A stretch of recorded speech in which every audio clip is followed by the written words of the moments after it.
Congelado durante más de 5.000 años en un remoto paso de montaña. Y ahora, conservado para la posteridad en una tumba refrigerada. Es el hombre de los hielos. Una reliquia congelada de la edad de piedra. El cuerpo humano más antiguo que se ha encontrado intacto. Es un mensajero del pasado, portador de secretos sobre cómo era la vida de los seres humanos cerca de 1000 años antes de la construcción de las pirámides. Es también un homicidio, aún sin resolver. ¿Quién fue este hombre? ¿Y quién le disparó una flecha en la espalda? ¿Fue un acto de guerra o un asesinato? Ahora, un procedimiento excepcional y peligroso nos permite encontrar nuevas y sorprendentes pistas. Un fragmento de hueso, un hacha de cobre y los restos de una última comida sorprenden a los expertos a medida que se acercan a la comprensión de nuestro pasado ancestral y a la solución del misterio del hombre de los hielos.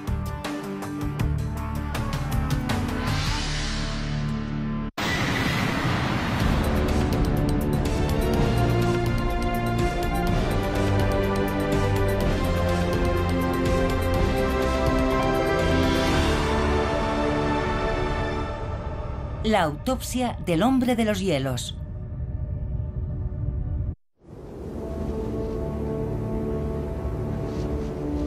En una abrupta ladera, en plenos Alpes europeos, un hombre se abre paso a través del aire enrarecido de las alturas. Es un paraje desolado. Pero no está solo. Ese día, 3000 años antes del nacimiento de Jesucristo, una muerte violenta va a poner fin a la vida de este hombre.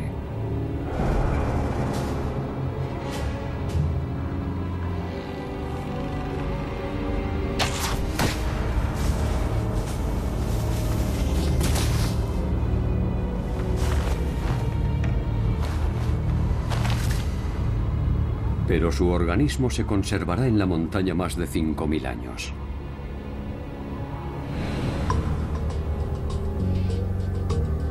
Septiembre de 1991. Dos excursionistas que estaban escalando en los Alpes italianos se desvían de su ruta y tropiezan con una visión espeluznante. La cabeza y los hombros del cuerpo de un hombre saliendo del hielo. Al principio, el patólogo que acude a inspeccionarlo supone que simplemente son los restos de un excursionista desafortunado.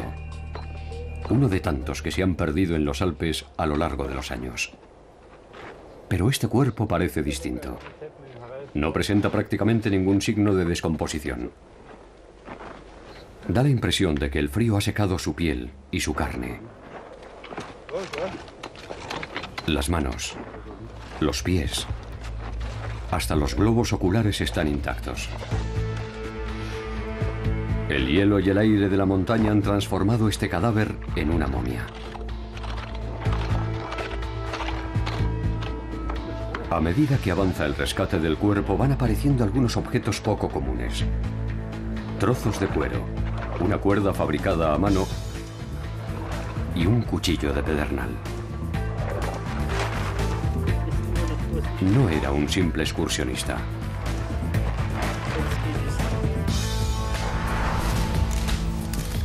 El análisis inicial de su equipo parece indicar que tiene miles de años de antigüedad. El hallazgo causa sensación en todo el mundo. La prensa lo llama hombre de los hielos, o también Otzi, por los montes Otzal donde había aparecido. Finalmente, la datación por el carbono confirma que Otzi murió hace 5300 años. Los suyos son los restos humanos más antiguos que se han recuperado intactos. ¿Qué pueden decirnos sobre nuestra propia historia y sobre cómo murió este hombre en la montaña?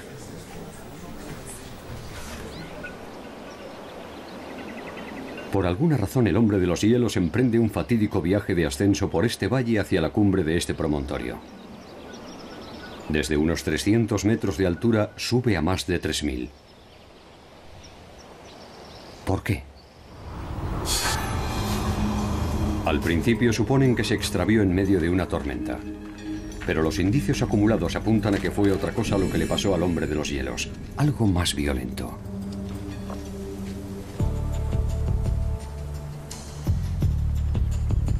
Lo que sucedió en realidad seguramente lo averigüen aquí, en Bolzano, Italia. A solo 50 kilómetros del lugar donde murió. Un museo con una colección multimillonaria celebra el hallazgo de lo que podría ser el caso abierto de homicidio más antiguo del mundo. El cadáver momificado de Ötzi está expuesto al público perfectamente congelado en una cripta a su medida. Temperatura menos 6,5 grados centígrados. Humedad relativa, 98%.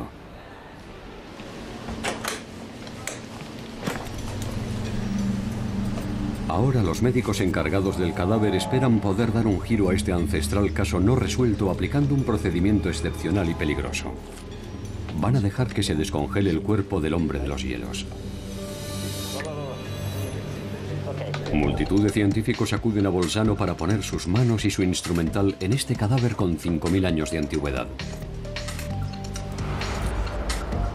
Van a seguir nuevas pistas sobre la muerte del hombre de los hielos, pero también sobre su existencia en un momento clave de cambio para la civilización humana. Solo disponen de 9 horas para examinarlo antes de tener que volver a congelarlo.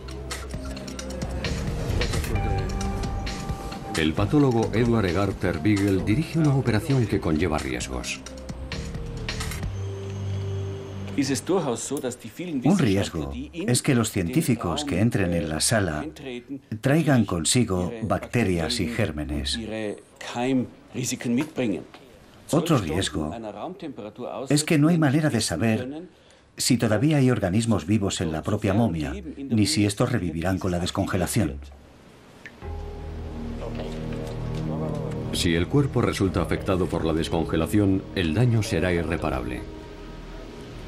Los expertos dependen de este único cadáver para arrojar alguna luz sobre un momento crítico de la historia de la humanidad.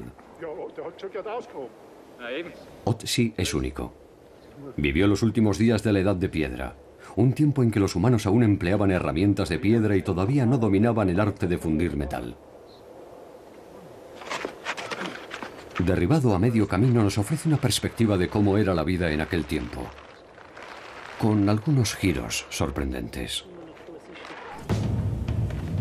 Hace 5.000 años, en el continente europeo no existían aún los países, ni los reyes, ni siquiera se había inventado la rueda. En estos valles alpinos vivían en pequeños asentamientos algunas personas que acababan de empezar a cultivar grano, como trigo y cebada, y a criar cabras, ovejas y vacas. Pero otras eran nómadas y seguían dependiendo de la caza silvestre para sobrevivir. La población estaba aumentando, y con ella la competencia entre estos cazadores y los primeros agricultores. Todavía tendrían que pasar 1000 años para que la escritura llegara a esta región. Por tanto, el equipo de Ötzi, bien conservado por el gélido glaciar, nos proporciona información fundamental sobre la cultura prehistórica. De hecho, cuando apareció el hombre de los hielos, todavía llevaba puesto un zapato. Todos esos objetos están ahora en el Museo de Bolzano, donde a Patrick Hunt se le une Ana Luisa Pedrotti, de la vecina Universidad de Trento, para examinar cada elemento concienzudamente en busca de pistas, no solo de la cultura de Ötzi, sino también del último día de su vida.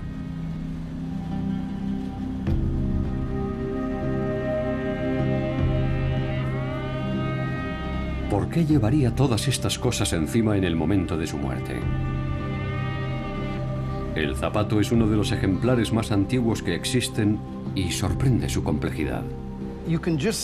Aquí vemos muy bien que lleva al menos 3 clases diferentes de material: paja, piel y cuerda.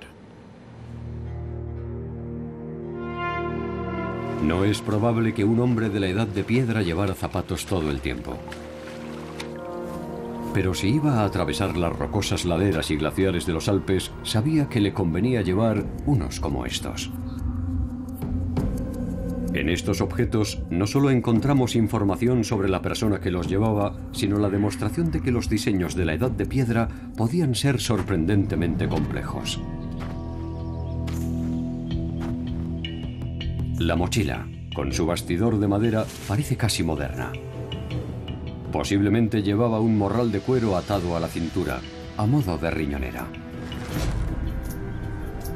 Fragmentos de setas de árboles a las que atribuían propiedades medicinales le servían de botiquín de primeros auxilios. Usaban hojas de arce para transportar brasas candentes para hacer fuego.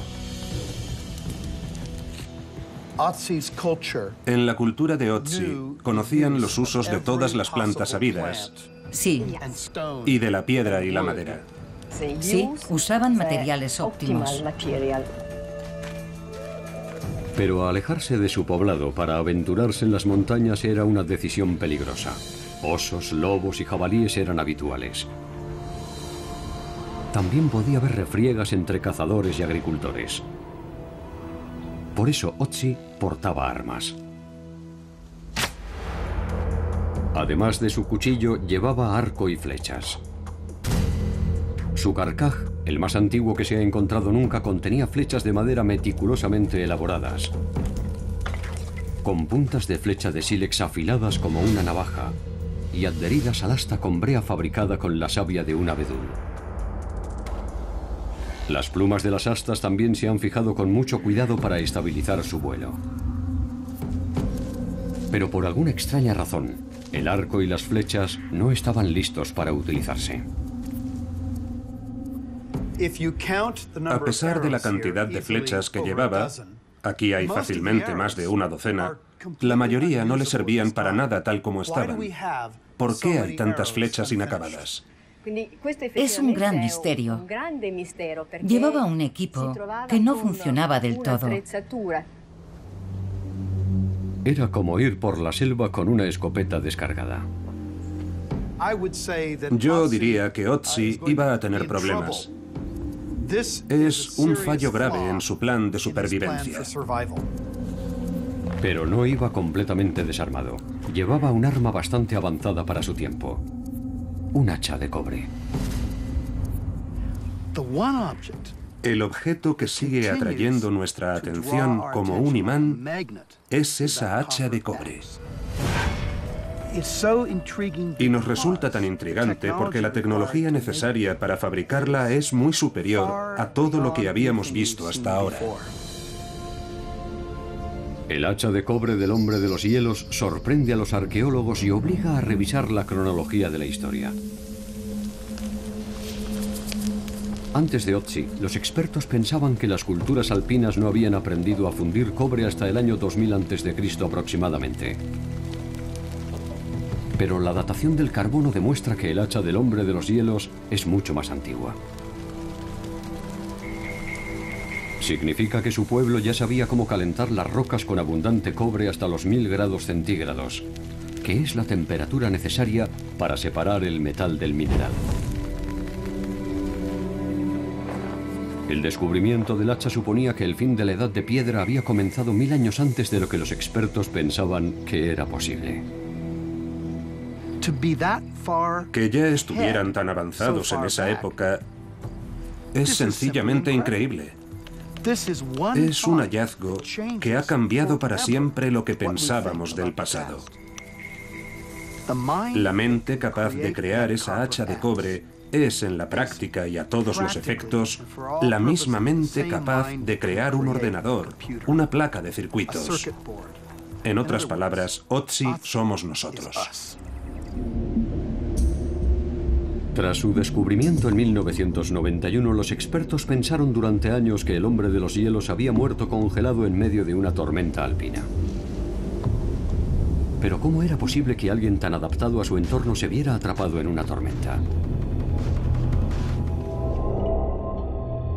Los expertos buscaron otras pistas para explicar su muerte. Realizaron radiografías y tomografías del cadáver, pero solo encontraron fracturas de huesos, nada que pudiera tener consecuencias mortales. Un día, 10 años después del hallazgo del hombre de los hielos, el doctor Paul Gosner, radiólogo de Bolzano, estaba examinando imágenes del cuerpo cuando, de repente, algo fuera de lo normal llamó su atención. Es esta manchita blanca de aquí. Pero también podía confundirse con una costilla. No es fácil verla desde el primer momento. Cuando Gosner volvió a examinar las radiografías originales, vio algo que no encajaba.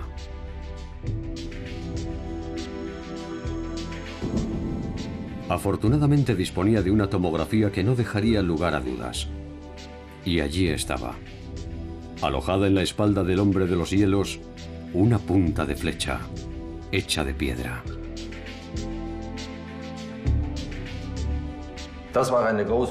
Nos llevamos una gran sorpresa, ya que hasta ese momento no sabíamos que le habían disparado. ¿Pero era la flecha lo que había matado al hombre de los hielos?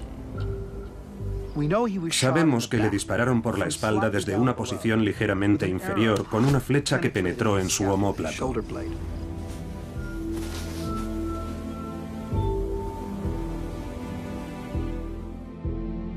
Las tomografías revelaron que la punta de la flecha efectivamente había alcanzado su objetivo.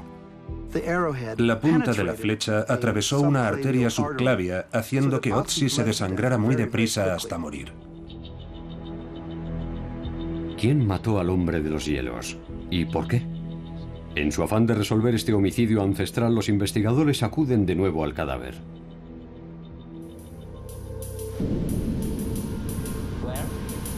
En la minúscula sala de operaciones del Museo de Bolzano se reúne un equipo internacional formado por cerca de 2 docenas de investigadores para examinar la momia. Uno de sus primeros objetivos será ver si pueden avistar la fatídica punta de flecha. A lo largo de 2 decenios, los científicos han averiguado muchas cosas sobre el hombre de los hielos. Por su esqueleto saben que medía 1,5 metros. El desarrollo muscular evidente en sus piernas indica una rutina extenuante de excursiones por la montaña. La suavidad de sus manos parece indicar que no era un agricultor que trabajaba la tierra. Tal vez fuera cazador o pastor. El estudio de sus huesos revela que rondaba los 40 años de edad el día que murió. Entre las marcas que lo identifican hay más de 50 tatuajes de significado desconocido.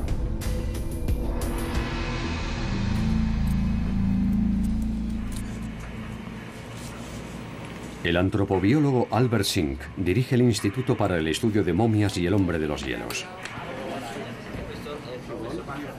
Junto con el doctor Egarter Biegel, Sink se encarga de dirigir el procedimiento.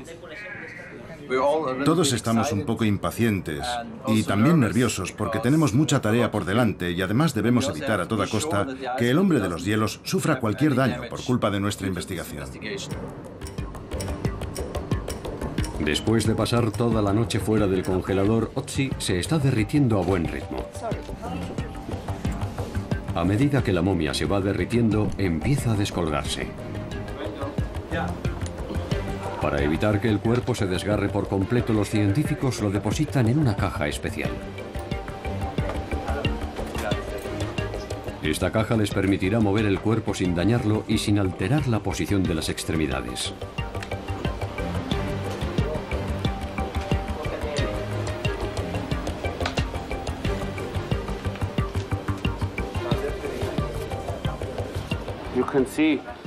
Pueden ver que la momia está bien descongelada.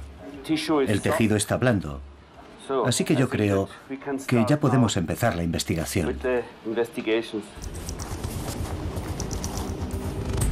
Partes del cuerpo que antes estaban congeladas ahora ya pueden moverse.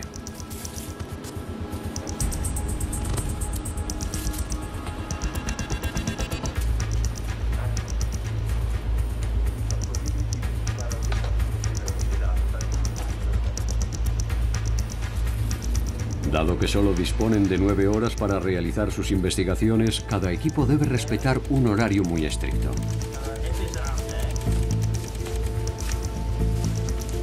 Con el fin de tener acceso al hombro izquierdo y la punta de flecha, Los médicos actúan deprisa para colocar a Otzi boca abajo. Esperan encontrar en la punta de flecha una pista que les permita resolver uno de los mayores misterios que rodean la muerte de Otzi. ¿Lo mataron en una refriega con habitantes de otro asentamiento o fueron otros cazadores en su lucha por el territorio? ¿Y si aquella punta de flecha que aún tiene alojada en la espalda la puso allí alguno de los suyos? Tal vez fuera uno de su propio clan convertido en rival celoso. Una pista que sustenta esta teoría es su hacha de cobre. Es un arma tan avanzada que para algunos es señal de que Otzi era un hombre muy importante de su comunidad. Las tallas en piedra descubiertas en el valle que conducía al lugar donde murió reproducen visiblemente la misma clase de hacha, lo que parece indicar que dicha arma tenía un gran valor simbólico. Esto nos lleva a hacernos más preguntas sobre Otzi. ¿Quién era este hombre? ¿Por qué iba armado con esa hacha? ¿Qué posición ocupaba en su sociedad? Singh y Egarter Beagle se preguntan si la punta de flecha podría aportar más pistas. Realmente esperábamos poder acercarnos a la punta de flecha, porque todavía estaba dentro del cuerpo y todavía no la habíamos visto en realidad. Así que esperábamos poder acercarnos para averiguar lo que había pasado allí. Tras abrirse paso con la ayuda de un endoscopio, ya solo están a 1 centímetro de la punta de flecha. Pero el tejido bloquea la ruta elegida. Los minutos pasan y Egarter Beagle tiene que tomar una decisión fundamental. Hasta ahora habían empleado rutas de acceso creadas mucho antes de conocerse la presencia de la punta de flecha. Si Egarter Beagle da el visto bueno para diseccionar al hombre de los hielos por un sitio nuevo, seguramente lograrán acceder a la punta de flecha de la Edad de Piedra. Pero se le plantea un dilema. El cometido de Egarter Beagle es obtener la máxima información posible de la momia, pero su obligación es preservarla de cualquier daño.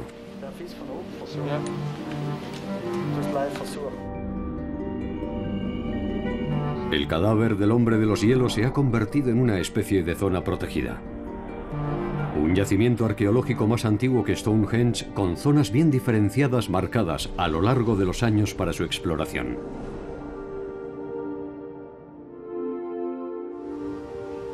Por tanto, el hombre de los hielos no es solamente un caso abierto desde tiempo inmemorial, sino un tesoro cultural para el gobierno.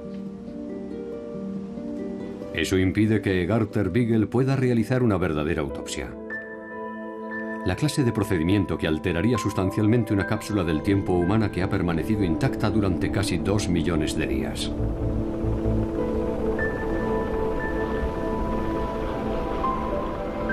Egarter Beagle y Singh han dedicado gran parte de su vida profesional a estudiar a este viajero en el tiempo de la Edad de Piedra. Ahora visitan el pasado remoto en el que Otzi encontró su muerte. Vemos delante de nosotros esta pared, y aquí el lugar donde apareció el hombre de los hielos. Otzi fue hallado a menos de 100 metros de la frontera entre Italia y Austria.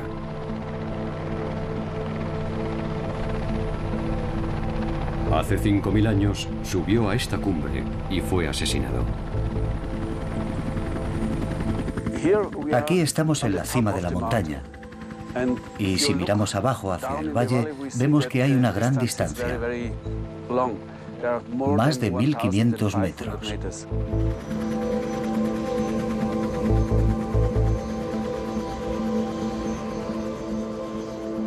Se ve muy bien que el glaciar iba por aquí desplazándose hacia abajo. Así que lo normal habría sido que el cadáver fuera arrastrado por el glaciar y quedara destruido por completo. La mayoría de los cuerpos perdidos en glaciares quedan atrapados en el río de hielo y se deslizan lentamente montaña abajo junto con toneladas de roca y otros detritos, formando un amasijo. Los glaciares alpinos se mueven a una velocidad de unos 30 metros por año. Y tras varios cientos de años, la mayor parte de los detritos que han quedado atrapados en ellos emergen a lo largo del borde en proceso de deshielo.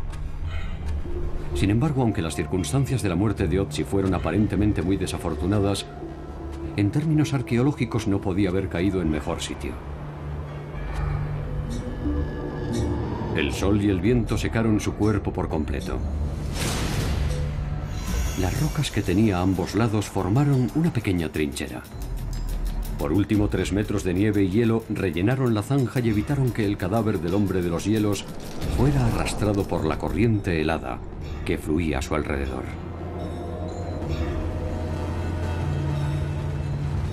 De haber estado 15 metros a la derecha o a la izquierda, el cuerpo habría sido despedazado y se habría perdido para siempre. La montaña primero creó al hombre de los hielos y luego lo protegió. En la sala de operaciones, Egarter, Beagle y Sink tienen que decidir si diseccionan la momia con el riesgo de causar daños permanentes. Aunque los investigadores ya saben desde hace una década que a Otzi lo mataron, nadie ha visto realmente el arma homicida.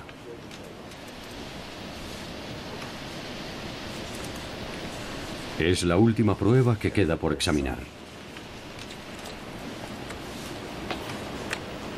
El equipo está ya muy cerca de su objetivo, la punta de flecha.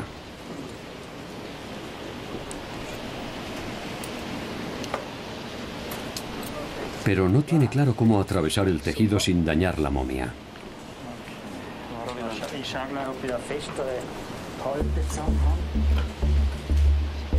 Egarter Beagle decide ser prudente y avanzar sin hacer otra incisión.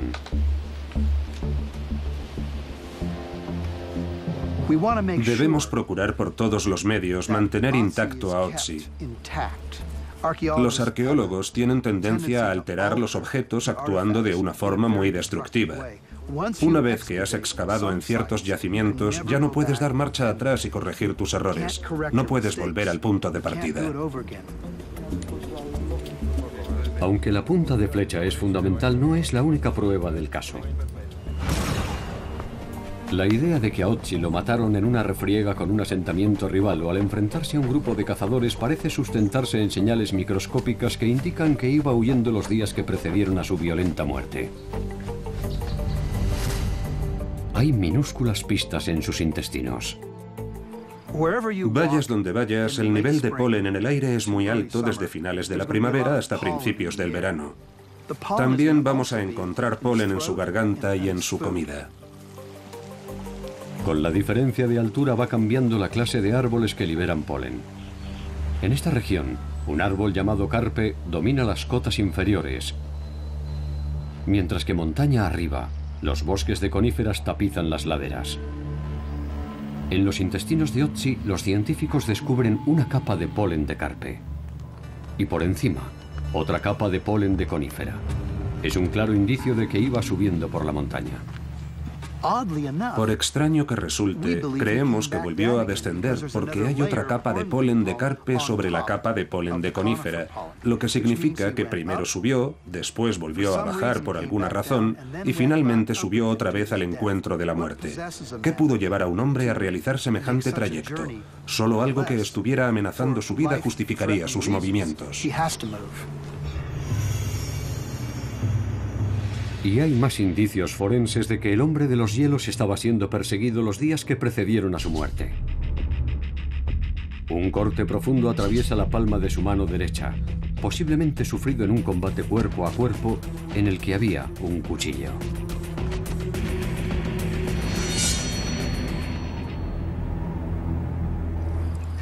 Por tanto, ¿estuvo en una batalla? ¿Ya había tenido que luchar por su vida anteriormente? Hay varias pruebas que apuntan en esa dirección. Pero este posible escenario bélico tiene una pega, y está relacionada con lo que debió de ser el bien más preciado del hombre de los hielos: su hacha.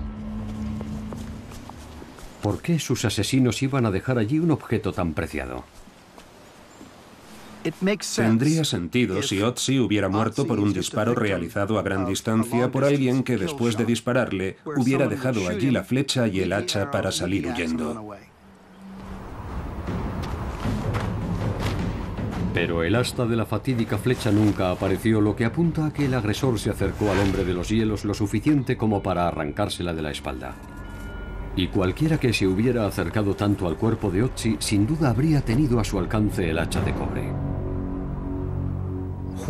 ¿Por qué dejaron el hacha junto a su cadáver? Es un gran misterio. Seguramente sabían lo valiosa que era. Tal vez el asesino dejó el hacha y se llevó la flecha para no ser descubierto. Si se llevaba el hacha, sería identificado, y si dejaba el asta de la flecha, lo mismo. Por tanto, que dejaran el hacha y se llevaran el asta, nos dice que era alguien que actuó con mucha precaución, pensando las cosas detenidamente, y que posiblemente no quería ser identificado como el asesino de Ötzi.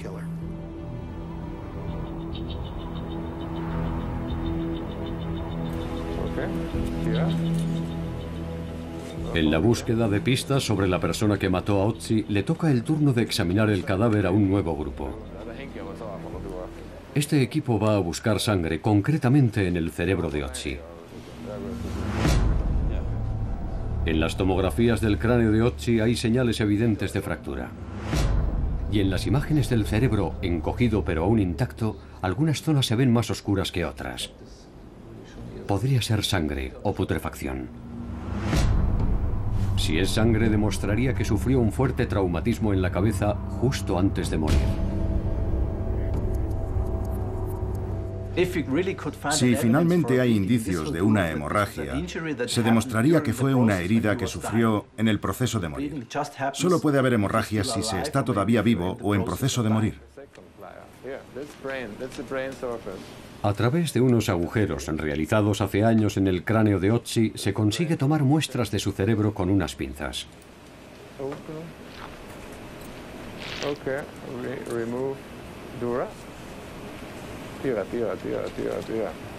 Cuando se analizan en el laboratorio, estos oscuros fragmentos de masa cerebral resultan ser sangre. Se confirma que Ötzi sufrió un golpe en la cabeza antes de morir. ¿Pero cómo? O bien su asesino se acercó hasta él y lo remató con una piedra. O bien su cabeza chocó contra una roca tras ser alcanzado por la flecha. En cualquier caso, las pruebas forenses no son concluyentes. Pero la presencia de sangre en el cerebro confirma que tuvo un final dramático. Todo este análisis ha llevado tiempo y el cuerpo no puede seguir descongelado mucho más. Con tantos datos poco concluyentes sobre su muerte, los científicos deciden centrarse en buscar más pistas sobre la vida de Ötzi. El hacha de cobre apunta a que era una persona de cierta relevancia. Pero, ¿era agricultor? ¿Cazador? ¿Pastor? ¿Por qué estaba solo? ¿Iba huyendo de algo? Por desgracia, el único órgano vital que posiblemente daría respuesta a todas esas preguntas estaba ausente desde hacía 20 años. Sin embargo, ha sido encontrado recientemente por el mismo radiólogo que descubrió la punta de flecha. A lo largo de los años, el doctor Paul Gosner ha visto miles de imágenes del interior de la momia. Pero un día, mientras repasaba las conocidas imágenes, descubrió una figura inesperada. Aquí tenemos el esófago, el corazón, los pulmones, en esta imagen. Y si seguimos hacia abajo, entonces se ve una imagen que se corresponde con la de un órgano. Un gran órgano vacío. Ese gran órgano vacío era algo en lo que nadie había reparado antes. El estómago del hombre de los hielos. ¿Cómo podía ser que a alguien le faltara algo tan básico como el estómago? Respuesta: porque no estaba donde debía estar. El estómago se había desplazado. Cuando se encontró al hombre de los hielos, su cuerpo estaba boca abajo, abrazado a una roca.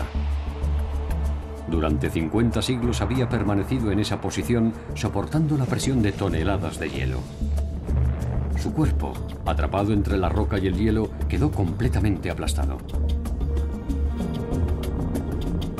Aunque sus órganos se conservaron intactos, la presión hizo que algunos se desplazaran de su sitio. Normalmente el estómago está situado en la parte superior del abdomen. Cuando la persona está de pie, el estómago desciende un poco de su posición. Cuando está tumbada boca abajo, el estómago sube hacia arriba. Si la persona está tumbada en esa posición y tiene una tonelada de hielo encima, el estómago será empujado mucho más arriba. No se puede ver porque ha subido demasiado. El equipo reunido para examinar el estómago primero intenta llegar a él por la vía habitual, pasando un endoscopio entre los dientes del hombre de los hielos y a través de su boca y su garganta.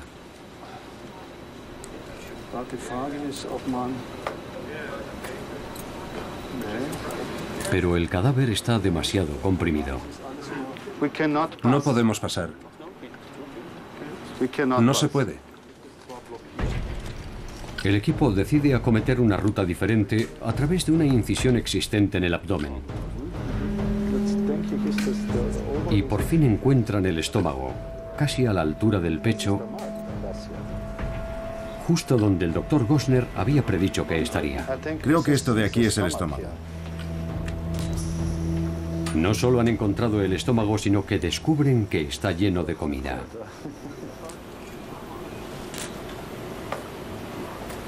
Grano, grasa y carne.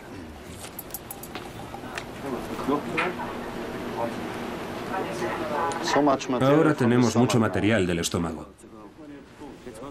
El análisis inicial determina que el grano es de una variedad de trigo llamada escaña. La escaña fue uno de los primeros cereales cultivados por el ser humano. La carne es de íbice, especie de cabra salvaje que todavía deambula por los Alpes. La última comida confirma que el hombre de los hielos vivió en un punto de inflexión de la historia. Él y su pueblo acababan de empezar a cultivar, pero todavía dependían de la caza silvestre para comer carne. El propio Ötzi pudo ser un cazador asociado a una pequeña comunidad agrícola. Fuera cual fuera su medio de vida, estaba bien alimentado.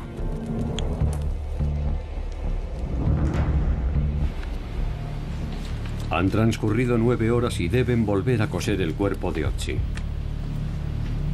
taponar los agujeros y colocar las tapas en su sitio.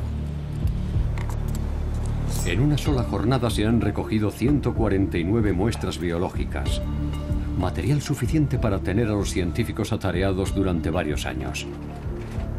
De entre todas ellas, tal vez las más importantes sean los viales que podrían contener ADN del hombre de los hielos. Hasta hace muy poco, las técnicas de extracción y secuenciación del ADN no permitían obtener información útil de una momia tan antigua como Ötzi. No estaban tan avanzadas. Aún así, va a ser muy difícil. Hacer las pruebas de ADN al hombre de los hielos es difícil porque, por un lado, lo que llamamos momia húmeda contiene mucha humedad, y la humedad es nefasta para la conservación del ADN. Por otra parte, estuvo congelado más de 5.000 años, y eso ha resultado ser una ventaja, porque el frío preserva el ADN. Si consiguen reconstruir los fragmentos de ADN, los científicos confían en que podrán conocer muchas características del sujeto, como su color de ojos, su historial médico y sus mutaciones genéticas.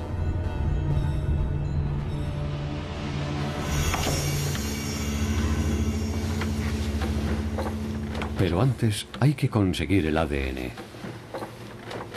Van a seguir un proceso por etapas para saber antes que nada si es posible. Para Angela Greffen, investigadora del laboratorio de Albert Sink, ayudar a juntar las piezas del perfil genético del hombre de los hielos es la oportunidad de su vida.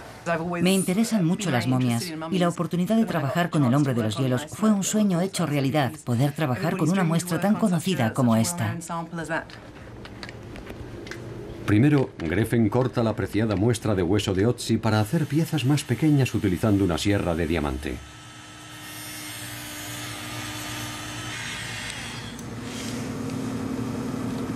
Se colocan las pequeñas muestras de hueso en un recipiente estéril con una bola de acero. Al agitar el recipiente a gran velocidad, la bola pulveriza el hueso y separa células.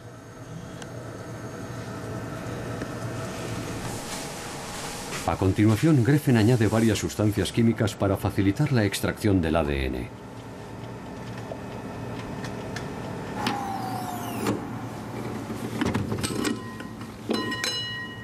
Días después, lo que queda es una mezcla de agua limpia y puro ADN de color dorado. El ADN es enviado desde Bolzano, Italia, a un laboratorio situado a las afueras de Boston que está especializado en la reconstrucción de ADN. El ADN primitivo es muy diferente del ADN moderno por varias razones. Uno de los principales problemas del ADN primitivo es el peligro de contaminación. La contaminación se produce cuando el ADN de una fuente exterior, ya sea un microbio o un ser humano, se mezcla con el que está siendo objeto de estudio. A lo largo de los años han tocado esta momia incontables personas, dejando en ella el rastro de su propio ADN. Por eso, Sink y Egarter Beagle tomaron sus muestras de la parte interna del hueso de Ötzi, utilizando la parte externa del hueso a modo de tapa natural para proteger la parte interna de la contaminación. Gracias a la meticulosidad del procedimiento, el ADN extraído es de una gran pureza. El 97% es de Ötzi. Pero hay un misterioso 3% que claramente no le pertenece. Nos encontramos con una interesante sorpresa cuando analizamos esa contaminación. Un porcentaje considerable era atribuible a un microbio que causa la enfermedad de Lyme. La enfermedad de Lyme está causada por una bacteria transmitida a los humanos por las garrapatas. Si no se trata, sus síntomas pueden incluir debilidad muscular e inflamación grave de las articulaciones o artritis. Aunque la de Lyme es una enfermedad común en la actualidad, el ADN microbiano contenido en los genes de Ötzi demuestra que al menos se remonta a la edad de piedra. Es el rastro más antiguo que se ha identificado de esta enfermedad. Y en esto es en lo que el ADN primitivo de Ötzi es prácticamente único. Su ADN tiene otro organismo asociado a él. Esto no es solo un hueso del que no sabemos nada. Es una momia completa. Se ha conservado el cuerpo en su totalidad. Es la primera vez que podemos comparar un genoma completo con un cuerpo completo. Los rayos X revelan que en la rodilla izquierda del hombre de los hielos hay señales de inflamación compatibles con artritis o con la enfermedad de Lyme. Y habrá más descubrimientos.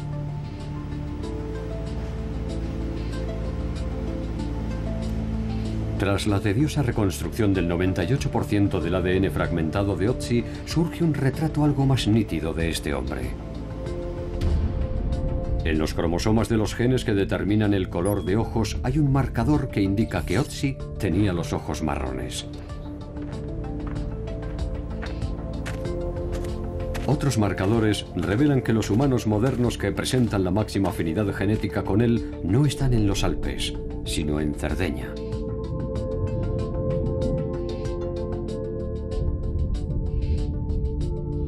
También se descubre que la enfermedad de Lyme no era la única dolencia que Ötzi compartía con los seres humanos del siglo XXI.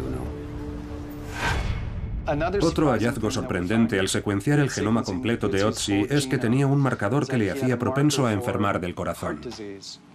Nos preguntamos cómo, siendo una enfermedad moderna, iba a padecerla a él. Sabemos algunas cosas sobre su forma de vida. No tenía sobrepeso ni era perezoso. No se pasaba el día sentado en el sofá. Así que, ¿cómo podía sufrirla?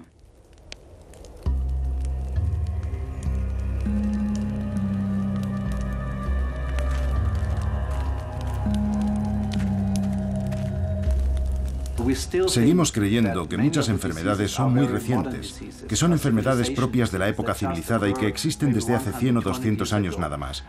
Pero vemos que estas modificaciones genéticas ya estaban presentes hace mucho tiempo. De hecho, la predisposición de Otzi a tener una enfermedad del corazón es más que una curiosidad genética. Las tomografías del Dr. Paul Gosner revelan una imagen familiar en los laboratorios de cardiología actuales. Estas dos pequeñas concentraciones de calcio corresponden a arteriosclerosis de los vasos sanguíneos.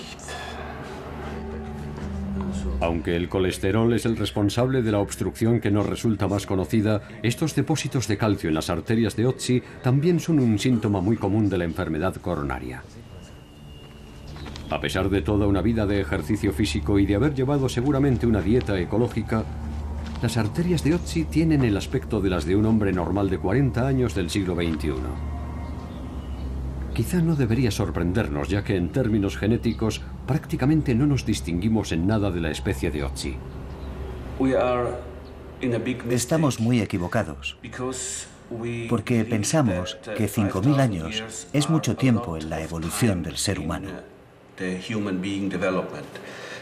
Pero 5.000 años solo son 250 generaciones y no cabe esperar modificaciones de nuestro genoma en tan poco tiempo. Sin embargo, algunos genes se adaptan rápidamente a factores medioambientales y culturales. Hay más indicios en el ADN que apuntan a que Otzi vivió en un momento de plena transición.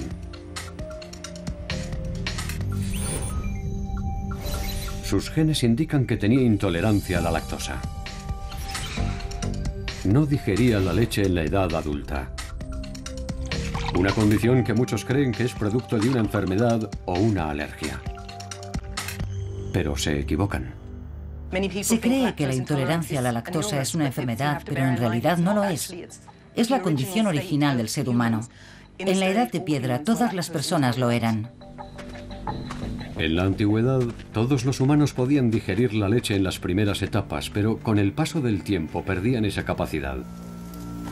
Es exactamente lo que le pasó a Otzi.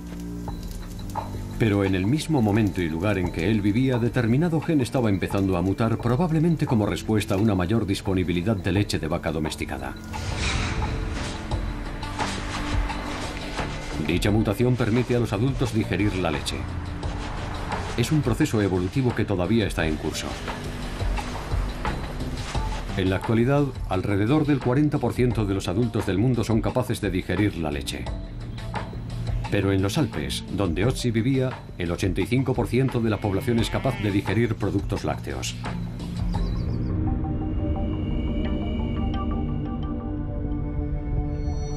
El análisis de ADN parece indicar que Otzi vivió en un momento de importantes cambios, pero ofrece pocas pistas sobre cómo murió.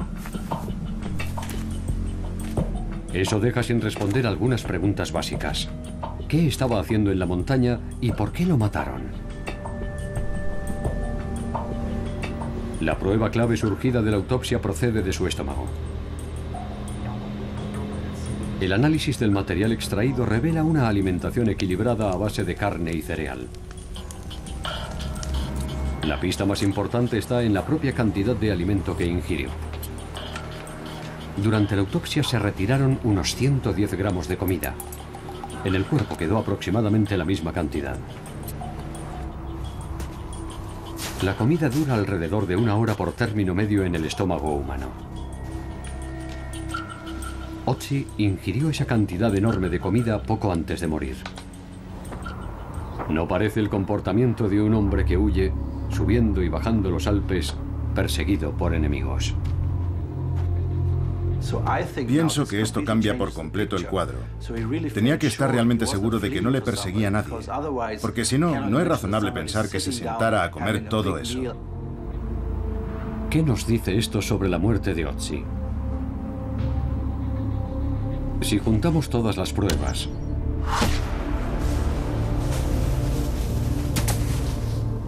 la flecha ausente, la hemorragia en su cerebro, una valiosa hacha de cobre allí abandonada, un estómago lleno de comida. Singh y Garter Beagle consideran que esta última pista inclina la balanza. Ahora están convencidos de que al hombre de los hielos lo mató alguien que él conocía. Tal vez un miembro de su propia comunidad, y que en ningún momento lo vio venir.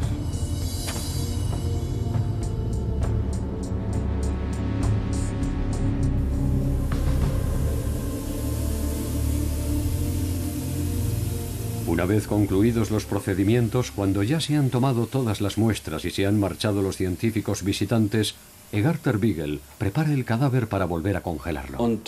Durante este proceso estoy a solas con la momia. Naturalmente, dejas volar la imaginación y la ciencia ya no es tu mayor interés, sino que piensas en cómo era realmente esa persona que vivió hace 5.000 años.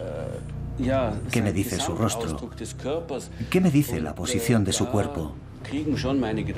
Entonces, empiezo a pensar en la mortalidad y, en fin, siento una conexión real con él. Ahora, el hombre de los hielos podrá descansar en paz, al menos por un tiempo.